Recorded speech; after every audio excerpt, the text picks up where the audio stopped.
Bonjour, José Hurard, député de Lens. Merci, monsieur le député. Merci à vous. Monsieur le Président, monsieur le maire.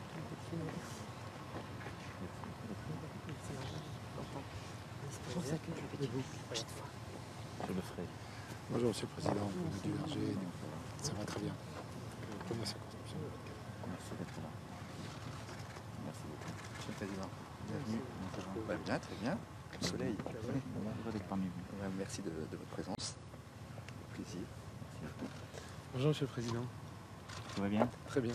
Merci de votre visite dans le Pas-de-Calais. Merci à vous d'être présent. Merci beaucoup. Très bien. Bonjour Monsieur le Président. Moi je vais très bien, vous aussi. Oui, très bien. C'est ce que je souhaite, Heureux que d'être vous soyez en pleine forme, Heureux d'être au parce milieu que je de crois tous. qu'il y a besoin. Oui, oui. Mais j'en En tous ai. les cas, vous êtes ici sur un territoire que je connais bien, parce que je suis né au pied de la colline. On continuera Bientôt. sur À tes tout terres à tout à l'heure. l'heure. Tout à l'heure. Monsieur le Président, bonjour. Céline Janac, sénatrice du Pas-de-Calais. Bonjour madame. Enchantée. Merci beaucoup d'être là. Merci à vous. Bonjour Monsieur le Président. Bienvenue. Dans le vas bien Pas-de-Calais, ça va bien, oui. Je serai pas là demain, alors que j'aurais vraiment voulu vous entendre parler du bassin minier, mais on aura sans doute l'occasion d'en reparler. On continuera. Merci à toi. Merci. Katia Pousson, sénatrice. Bonjour madame la sénatrice. Bonjour. Merci d'être là. On va te voir. Monsieur le Président. Président. On va tout à l'heure. Merci à toi. Pour le plaisir. Bonjour. Ça va?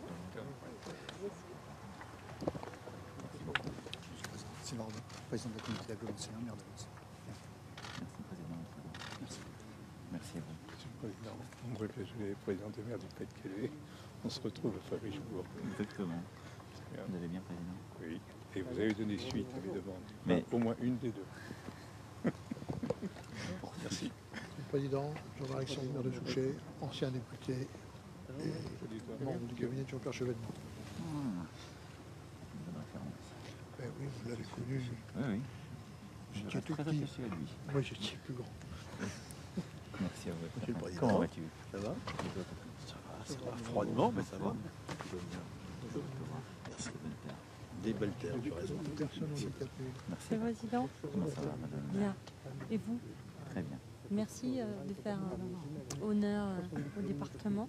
Je me permets de vous offrir un bleuet créé par une société calaisienne Ah, qui très bien. fabrique en fait les costumes des armées de France, le groupe Balzan, et qui pour l'occasion a souhaité voilà, vous créer ce bleuet. Je vais me le faire mettre aussi. Merci madame. Je vous en prie. Merci beaucoup. Comment va-t-il les amis? Très bien, Monsieur le Président. Honoré et heureux de vous saluer, Heureux d'être là. de vous serrer la main. Bien accompagné, hein. Ah oui. Je l'ai retrouvé avec bonheur. Je l'ai retrouvé avec bonheur. Moi aussi. Il doit beaucoup ce livre. C'est vrai. Et on le sait. Personne n'a oublié. Merci, Monsieur le Président. Bon courage. Merci. En général. Tout va bien? Tout va bien. Merci d'être là. En tout cas, ce sont de très belles cérémonies. Amiral, tout va bien?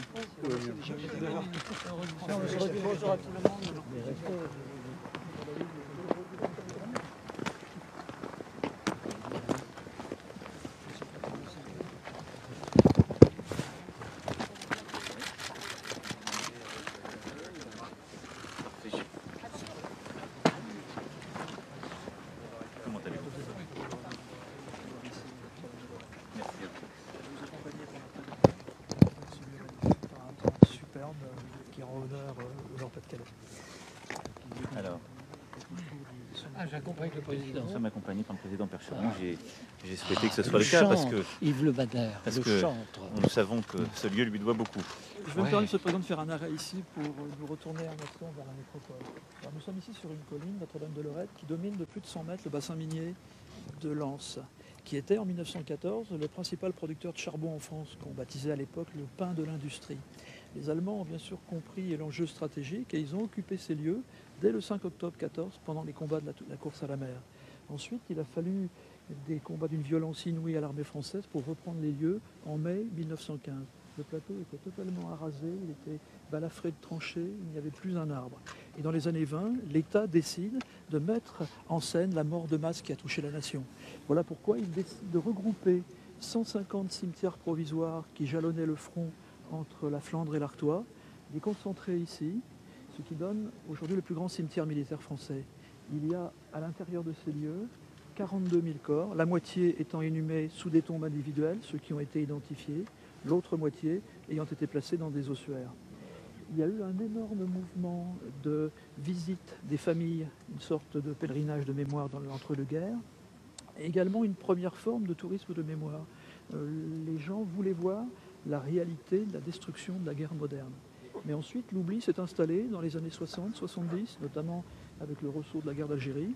Et il a fallu attendre l'intervention de Daniel Percheron en 2011 pour que l'État signe une convention pionnière avec la région Nord-Pas-de-Calais qui visait à créer un programme cohérent pour le centenaire et à fixer les responsabilités de chacun. L'État a eu la tâche de requalifier la nécropole qui avait été négligée pendant plusieurs décennies. La région a pris en charge la réalisation d'un mémorial international que vous allez découvrir dans quelques instants.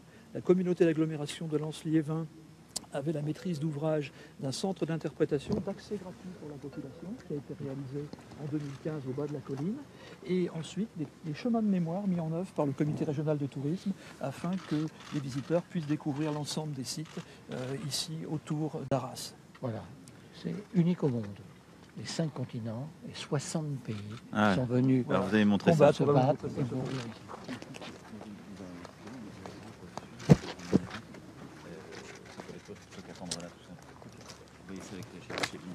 Alors, il y a eu un concours architectural à Calmego, qui a désigné comme idéal architecte parisien Philippe France. Et il a tracé sur un petit carnet une ronde enfantine qui signifiait pour lui le mieux la fraternité entre les enfants et l'éternité. Et donc à partir de ce croquis, il a tracé une ellipse et on a mis le nom, voilà, les noms de la paix sous une quinzaine de langues, y compris le gallois. La paix mire, parce que les combattants russes ont été également présents ici. Et donc l'architecte travaille entre quand et quand? Alors il a travaillé entre 2013 et 2014. Le projet a été monté en moins de 2 ans. Je crois qu'il va tout faire pour vous saluer. Il est là. Et il a gagné une notoriété exceptionnelle par ce projet inspiré. Absolument. Il a remporté des prix dans plusieurs pays, en Espagne, aux États-Unis, en Allemagne. Alors vous voyez, on découvre ici cette ellipse qui fait 345 mètres de circonférence. Et vous constatez tout de suite que l'extrémité, le tiers environ de l'objet, vous voyez, ce président là-bas, est placé en porte-à-faux.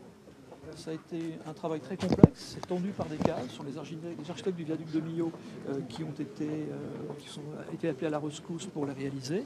Ils voulaient ainsi symboliser la fragilité de la paix en Europe. Je pense qu'il a très bien anticipé le contexte. Il y a donc 500 plaques d'acier qui ont été gravées de façon inframillimétrique par une entreprise bulgare. Et un graphiste de grand talent qui s'appelle Pierre Dichoulot a créé un caractère spécial, baptisé le Lorette, qui devait être parfaitement lisible, quelle que soit la hauteur à laquelle on avait besoin de les voir. C'est un travail remarquable. Et alors bien sûr, la grande nouveauté de ce mémorial, un tournant dans la commémoration de la Grande Guerre, c'est le fait qu'il réunit amis et ennemis, une sorte de fraternité posthume. Les hommes venus de toute la planète pour combattre sur le sol nord de la France sont mélangés. Tous ceux qui sont l'intégralité des forces alliées, y compris les autres. Voilà, Britanniques, Belges, Portugais, et également des prisonniers de guerre russes et roumains qui ont été durement traités sur les chantiers de construction allemands et qui ont été mélangés à leurs camarades. Alors, avant de vous expliquer la manière dont on a constitué la liste des noms, les 580 000 noms, j'ai le plaisir de vous présenter une famille qui vient d'Azincourt, la famille du soldat Gaston Basset, qui est décédé en 1915.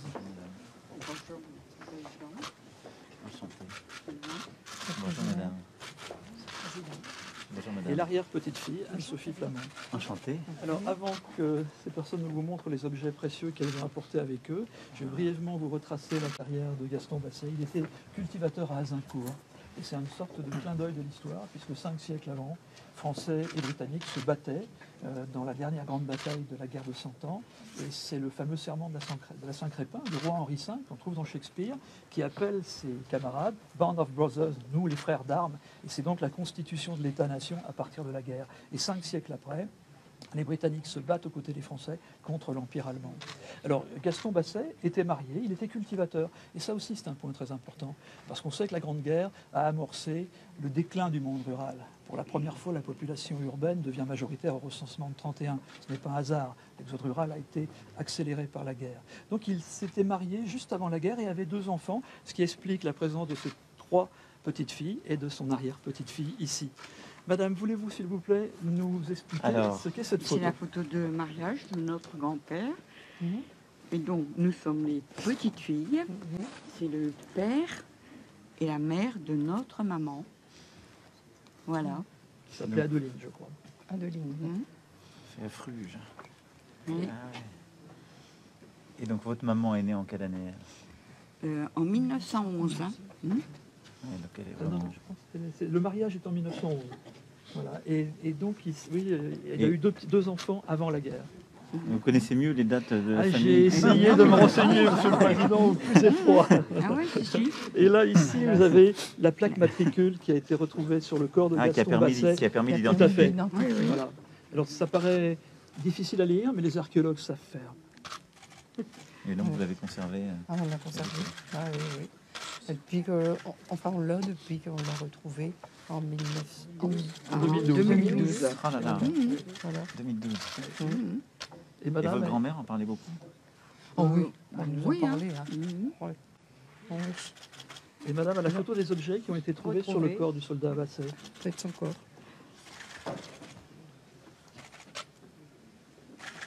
Du jardin et Basset. Donc là, on a les, Voilà, oui, les matricules. les médailles. 2 matricules de soldats qui ont été retrouvés. côte à les côte. ceinturons. Oh là là. Bouteille de verre, le briquet. Et donc, Adeline Basset a été avertie par un camarade, On va voir ces objets. de tranchée qui s'appelait Charles Guilbault. Et il a écrit une lettre à la veuve quelques jours après le décès. Et Anne-Sophie va vous lire quelques extraits de cette lettre qui expliquent dans quelles conditions Gaston Basset est décédé et pourquoi son corps n'a pas été inhumé, puisqu'on l'a retrouvé presque un siècle après. Anne-Sophie, allez-y. Donc, lettre de Charles Guilbault. Le 10 octobre 1915. Chère Adeline, monsieur et madame Basset, c'est avec la plus grande peine que je suis obligée de vous dire comment votre cher mari a trouvé la mort. Nous étions dans la tranchée de première ligne, tranchée conquise des Boches. Nous mangions un morceau vers les 3 heures de l'après-midi avec de la confiture prune. Vers les 4 heures, l'ennemi qui avait repéré notre tranchée nous a bombardés pendant 2 heures sans arrêt. Nous étions tous serrés les uns contre les autres. Principalement, nous étions 7. 5 ont été tués, le 6e blessé, et moi tout à côté recouvert de terre. Une demi-heure plus tard, revenu un peu de l'étourdissement et la suffocation que j'avais éprouvée, la première parole que je demandais aux camarades est « Basset n'est pas blessé ?» Hélas, il a été tué sur le coup. Sa mort a été instantanée et sans souffrance. J'avais demandé à notre lieutenant la permission de lui rendre à lui seul le dernier service que je pouvais faire, sa sépulture, et le transporter en arrière, ce qui ne m'a pas été accordé. On était tous dans l'affolement. 1 heure après, on recevait l'ordre d'évacuer la tranchée qui était comblée de cadavres et de blessés. Il fallait passer presque dessus pour se sauver à terrain découvert. Ces groupes primaires d'hommes qui étaient dans la survie et qui se faisaient des promesses très basiques mais fondamentales, se secourir en cas de blessure, informer la famille en cas de décès et trouver une sépulture. Et on voit le rôle que les archéologues ont joué dans ce centenaire. C'est une discipline qui a émergé du centenaire. Les archéologues peuvent comprendre les méthodes d'inhumation au front. Et on a la chance dans les Hauts-de-France d'avoir 2 cas exceptionnels dans lesquels les archéologues ont dévoilé au monde entier des choses exceptionnelles. Tout d'abord, ce qui a été découvert en 1998 près d'Arras, une fosse commune dans laquelle étaient inhumés 20 soldats originaires de Grimsby en Grande-Bretagne qui avaient été tués dans l'offensive de 1917. Les camarades les avaient placés dans cette fosse rapidement, pensant les inhumer définitivement après. Ils ont été oubliés presque 80 ans. Et ensuite, ils les ont placés soigneusement, bras dessus, bras dessous, comme un signe de fraternité. Ils venaient de la même ville et ils ont tourné à la boussole les têtes des soldats vers Grimsby. Et ils ont été inhumés depuis. Et il y a je me permets, Monsieur le Président, de vous faire avancer. Merci, mesdames.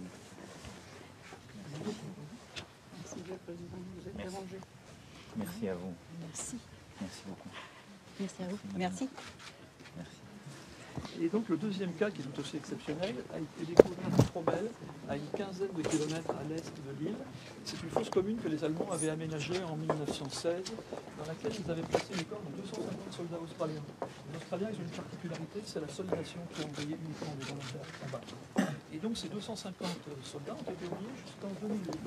On les a retrouvés, une partie de l'histoire depuis un exemplaire. M. le Président a eu la chance de voir le travail des archéologues. Extraordinaire. C'est très important. Absolument. Sur place, pendant un an, les médecins, les archéologues, les spécialistes de scène de les crime. spécialistes, analysant tous les squelettes à travers leur ADN pour reconstituer. Et ils ont retrouvé l'identité. Et ils ont retrouvé, oui. Et j'ai fait un musée sur place. Voilà, à Fromelles. En Australie, 50-50. Ils ont donc pu identifier 150 de ces soldats grâce à la comparaison d'ADN avec les familles restées en Australie. On a fait un très beau musée. Ah oui, c'est très beau. Alors, Monsieur le Président, je me permets de vous expliquer comment la liste a été constituée. Oui. Elle est formée de 3 ensembles principaux. D'abord, près de 300 000 Britanniques. Et c'est toute la diversité du monde britannique qui, à l'époque, donne 25% de la surface du globe. Il y a des Canadiens, y compris des Amérindiens, notamment les tireurs d'élite Cree de l'armée canadienne. On a des Sud-Africains. On a bien sûr les îles britanniques, anglais, gallois, écossais, qui fournissent une partie des troupes de choc. Des Irlandais également, ce qui est assez surprenant à l'époque. On a des Indiens, des Népalais, des troupes de choc, les Gourkhas, et également des Australiens et des Néo-Zélandais. 300 000 noms qui ont été réunis par la Commonwealth War Grave Commission, qui entretient de façon admirable plus de 2000 cimetières militaires britanniques en France. Le deuxième grand ensemble, c'est la liste des soldats allemands. Ils sont 175 000. Qui ont été compilés par le Volksbund Deutsche Kriegsgräberfürsorge, l'organisme qui entretient les tombes militaires allemandes depuis 1929. On sait qu'il manque des noms. Et tout simplement parce que l'histoire a rattrapé le passé de la Grande Guerre. Une partie des fiches a été détruite dans les bombardements alliés sur Berlin en 1944 et 1945. On sait qu'il manque des noms. Ils remonteront un jour à la surface par le travail des historiens allemands qui maintenant ont repris la cause en main et travaillent fortement sur ce sujet. Le troisième grand ensemble, ce sont les soldats français. Ils sont 106 000, ça paraît moins nombreux que les deux autres camps, tout simplement parce qu'ils ont été déplacés vers Verdun à partir de février 16 et ils ont laissé le front d'Artois aux Britanniques. Alors ces soldats français, ils viennent de tout l'Hexagone, mais également il y a des combattants coloniaux nord-africains, sénégalais. Il y a également les combattants de la Légion et toute la diversité de cette unité spéciale. Ils ont été déclarés morts pour la France. De même que les combattants coloniaux, ils ont eu le droit à une sépulture individuelle, bien qu'ils n'aient pas le statut de soldat français. Alors ces soldats de la Légion, on trouve des Suisses, c'est une tradition depuis Marignan, l'engagement militaire à l'étranger, des Espagnols, des Juifs russes qui fuyaient les pogroms, des Polonais qui n'avaient pas d'État encore en 1914-1915, et ces hommes ont péri en 1915 pour la tentative de prise de la crête de Vimy. Donc toute la diversité de la France de l'époque, de la France de 14, est réunie ici sur ces plaques. Il y a ensuite des listes plus petites, plus de 2000 Belges, plus de 2000 soldats portugais. Je sais que vous avez honoré la mémoire de Portugais il n'y a pas très longtemps. Et on a également donc ces prisonniers russes et roumains qui ont été utilisés par les Allemands sur les chantiers de construction des fortifications. Alors vous voyez, on a toute la diversité. Et ça, ce travail à la fois d'identification et de répertoire, si je puis dire, il a été fait entre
Monsieur le Président de la République, les honneurs ont été rendus par un détachement interarmé composé de la musique de l'infanterie de Lille, un détachement des groupements de gendarmerie du Nord, Pas-de-Calais, une section de l'école de fusiliers marins, une section du 126e régiment d'infanterie de Brive-la-Gaillarde, une section de la base aérienne 110 de Creil. L'ensemble étant placé sous les ordres du capitaine de vaisseau Laurent Martin, commandant l'école des fusiliers marins et en présence du drapeau du 1er régiment de fusiliers marins et de sa garde. Merci.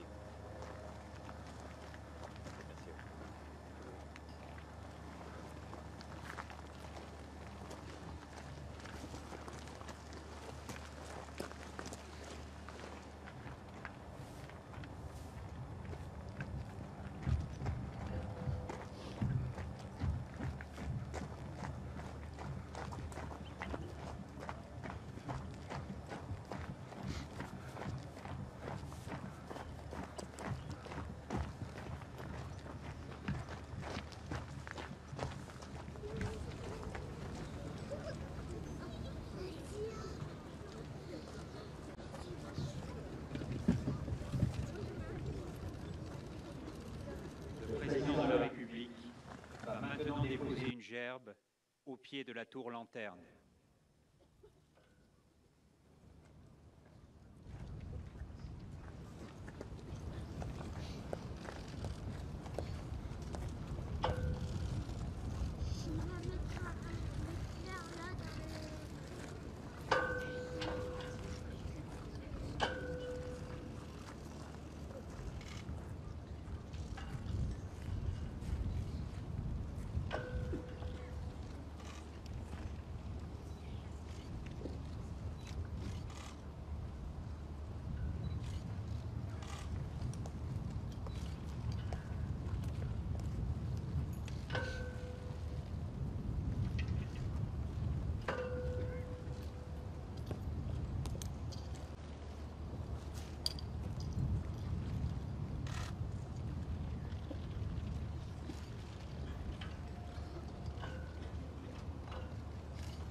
Le président de la République va désormais procéder au ravivage de la flamme du soldat inconnu.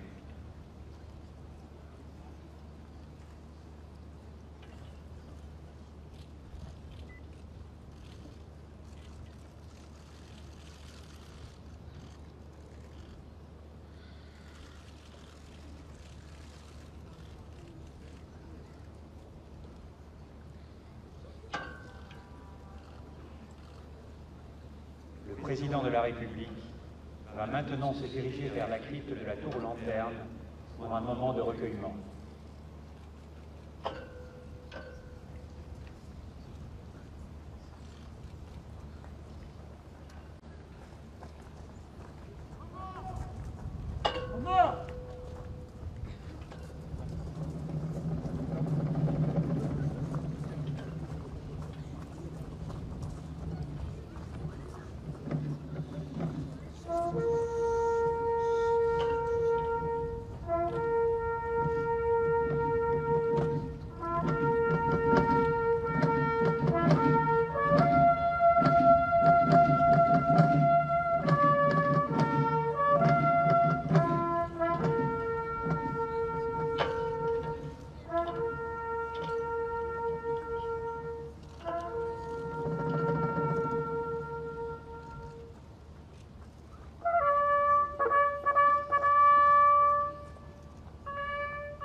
égorger nos fils, nos compagnes, aux armes, citoyens.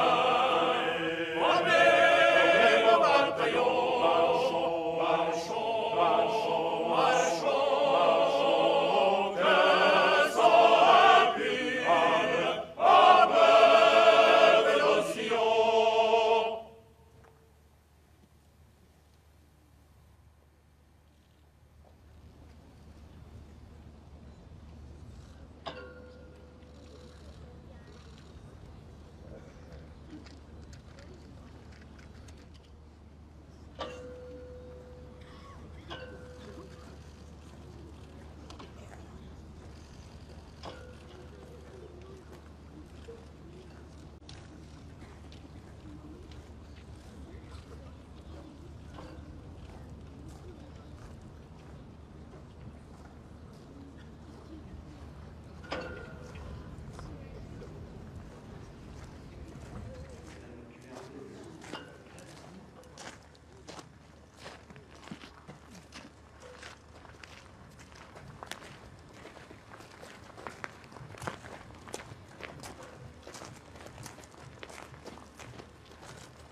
l'administrateur et l'assistant du chef.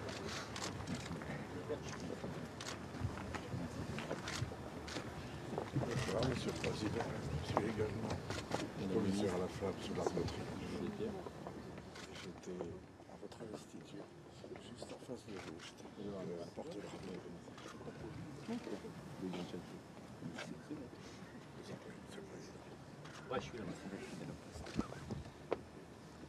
Bonjour Monsieur le Président. Jean-François Didier, chef de groupe du groupe 9 de Bully-les-Mines, garde d'honneur de Lorette. Heureux de vous accueillir. Merci pour votre accueil. Merci beaucoup. Merci. Merci Monsieur le Président. C'est Vienne Pierre, chef de groupe d'Hénin Beaumont, le groupe 12. Vous connaissez Hénin Beaumont? Je connais Hénin Beaumont. Ah, bon. J'ai encore de la famille qui travaille. Ah, très bien. Mais bon, on est connu dans toute la France, mais pas pour des bonnes choses, je vous assure. Voilà. Hein, on est bien d'accord? On est bien d'accord, Voilà. ne vous inquiétez pas. Merci beaucoup. C'est des gens comme vous. Merci. C'est défendu. Merci à vous. Merci, Monsieur le Président. Je suis chef de groupe d'Aix-Noulette, qui est un petit village à 1 kilomètre sur votre gauche. Je suis très honoré. Merci beaucoup. Merci, Monsieur le Président. Mes respects, Monsieur le Président. Didier Lefebvre, chef du groupe 22, 10 000 environ. De la garde d'honneur, bien sûr. Merci pour votre présence. Merci à vous d'être venu. Vous n'avez pas d'autre endroit où vous venir. Merci beaucoup. Le Duchet, du groupe 16, Hyperbien, Lorette, Souchy. Lorette est sur le territoire de Merci pour votre présence. Merci. René Tirten, du groupe de Barlin. Je suis le responsable du secteur, mais je garde l'honneur de Lorette. Merci de veiller à ce Président, 64 ans de garde d'honneur, 30 ans chef de groupe du groupe numéro 3, ancien du premier choc de la Montauban, ancien agriculteur. Voilà. 68 ans de moto. J'ai eu tous les états de service là. Comment? J'ai eu tous les états de service. Ah, tout à fait, oui, dans l'attente. Merci d'être venu. Bravo à vous. Hein. Merci à vous. Oui. Merci d'être là, fidèle au poste. Jean-Pierre Péchaud, je suis chef de groupe de Liévin. Et puis je suis administrateur de l'association. Merci pour votre présence. Merci Monsieur le Président. Merci à vous. Monsieur le Président, Paul Leyer, je suis administrateur et responsable de la communication de l'association. Voilà. Oui. Merci pour votre mobilisation à tous. Tout à fait normal. Non, non, vous êtes là, c'est ce qui rend possible ces cérémonies. Après 42 ans de gendarmerie. En plus. Général Dickès, président de l'association Notre-Dame de Lorette. Monsieur le Président, je dois dire que j'ai mené une vie passionnante et c'est peut-être aussi grâce à ce qu'on m'a appris de mon père. Merci mon général pour votre engagement. Merci d'avoir hérité de ces valeurs et d'aider à les transmettre. Parce qu'on en a besoin.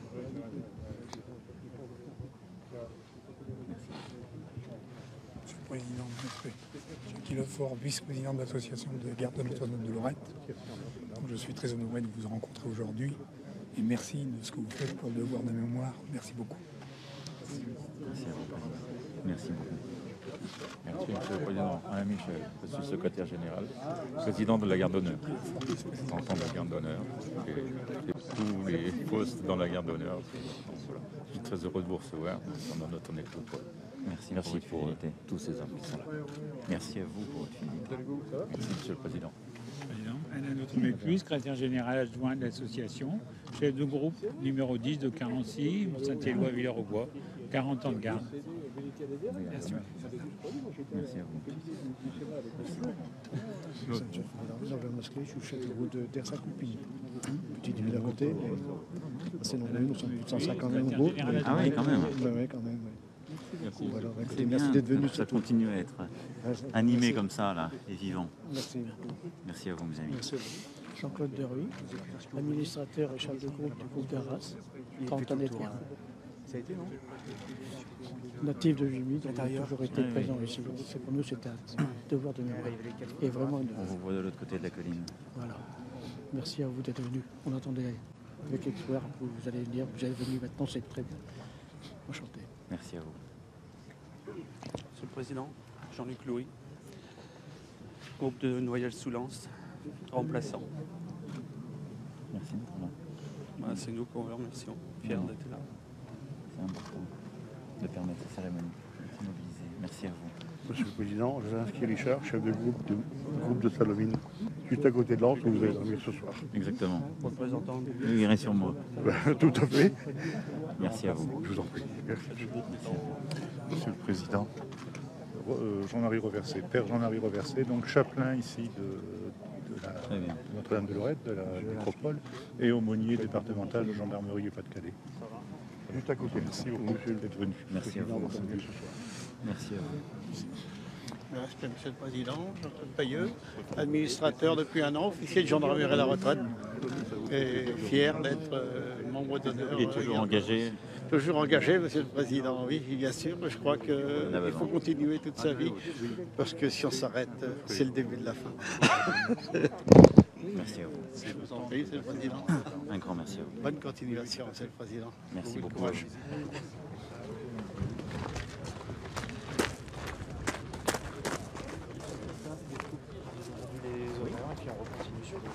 Bien sûr. Oui, on va le déployer, on va le positionner.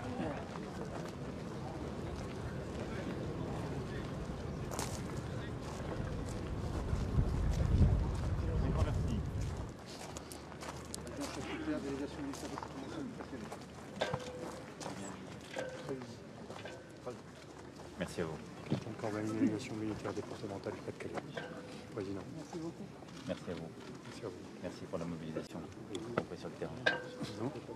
Justin Martin, maman de l'école des Fusillants. Merci pour cette revue. Merci. Tout va bien, le moral est bon? Oui. Merci à vous. SOAO. Enchanté. Tout va bien? Oui, très bien. Merci à vous. La mobilisation. Le principal petit déjeuner pour le drapeau au 1er régiment de fusiliers marins, à l'école des fusiliers marins de Lorient. Monsieur le Président. Je les connais. Je suis venu. Je vous ai aperçu. J'étais allé petit frère et quelques autres. Tout à fait, Monsieur le Président. Merci à vous pour votre engagement. Quartier de Friol.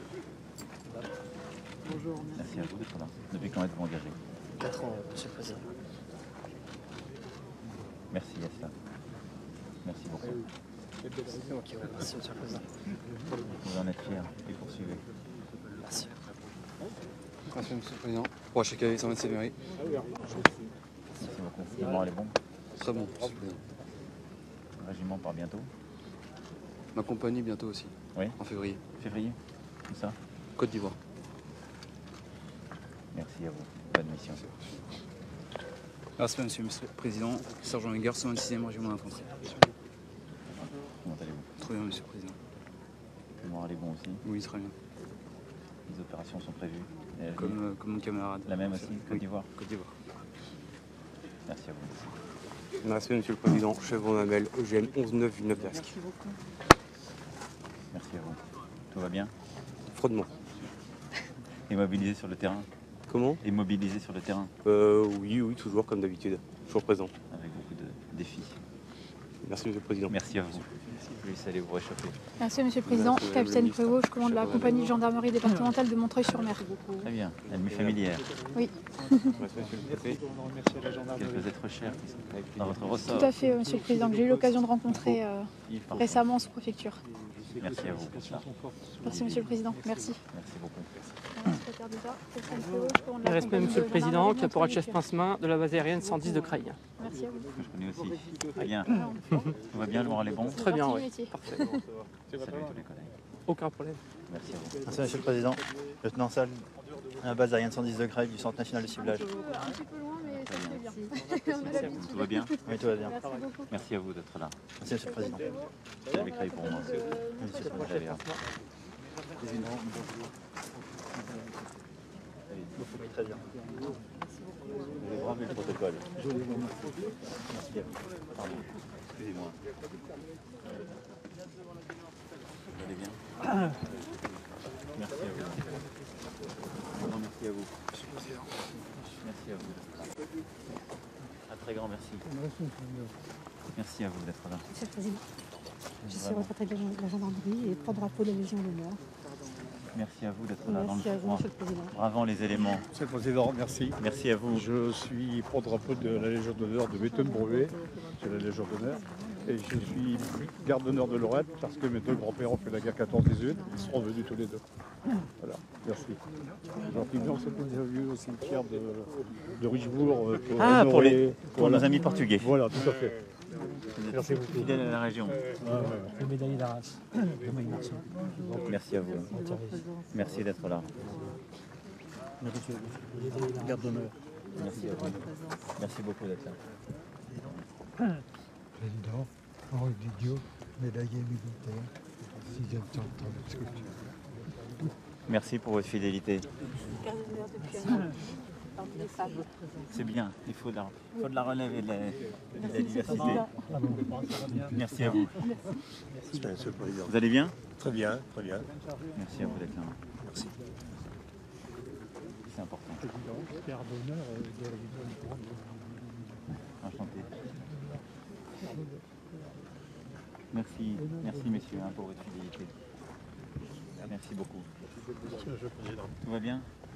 À peu près. Il faut tenir, n'est-ce pas? Et vous ne laissez pas embêter par tous ceux qui vous critiquent au sujet du maréchal. Hein. Vous avez dit exactement ce qu'il faut. Moi, je crois. C'est l'histoire de la France. Je le pense aussi. J'ai pas l'habitude de me laisser embêter, vous savez. Et des poux, on m'en cherche parfois tous les jours. Mais... Restez droit, c'est bon.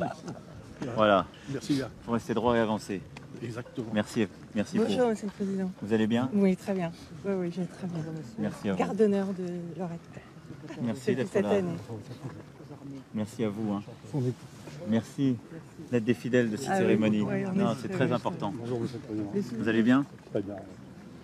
Merci à vous. Monsieur Joël de Montreuil, je vous dis, je ne sais plus quoi dire. Vous êtes le De Gaulle de notre 21e siècle.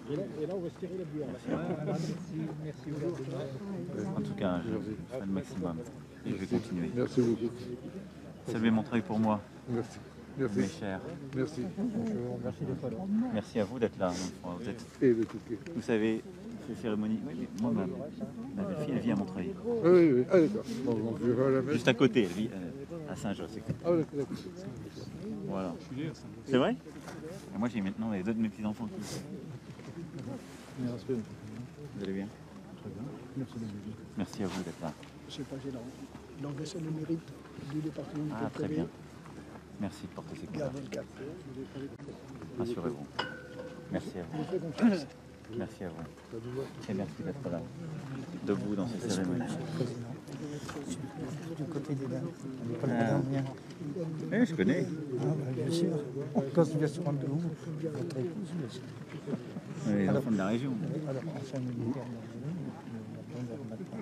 on était fidèles. Ça, je le sais. Bonjour, monsieur. Vous allez bien? Bonjour à vous. Merci à vous, toute la région, c'est formidable. Et tout le Pas-de-Calais qui est. Bonjour, vous allez bien? Ça va. Merci d'être présent à cette belle cérémonie. Merci beaucoup, vraiment. Bonjour, vous allez bien? Merci à vous. Comment allez-vous? Très bien. Je suis heureux de vous voir. Je suis heureux d'être parmi vous. Ça me fait plaisir de vous voir. Que l'honneur est pour vous. Non, merci à vous, vous savez. C'est vous qui nous honorez parce que vous êtes debout pour porter le drapeau dans le froid. Vous allez bien? Monsieur le Président, on va très bien. Et vous? Merci d'être là. Vous n'avez pas trop froid? Non, je suis heureux quand je suis avec vous. Moi. Vous savez, quand je suis avec les braves. Monsieur le Président, vous pouvez rester. Vous allez bien? Oui. Merci à vous, hein. Merci de votre présence. Merci à vous. Monsieur le Président, l'Association nationale des participants aux opérations extérieures. Et on espère qu'on aura notre monument. La décision a été entérinée. Bon, bravo. Le secrétaire d'État va vous donner la date exacte. Ah, mais ça va je l'ai faire un grand validé. plaisir. Très bien, merci beaucoup. Non.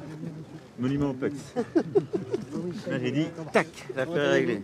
Merci, Monsieur le Président. Je vous souhaite bon courage avec une triste société. Eh oui, mais on va changer tout ça.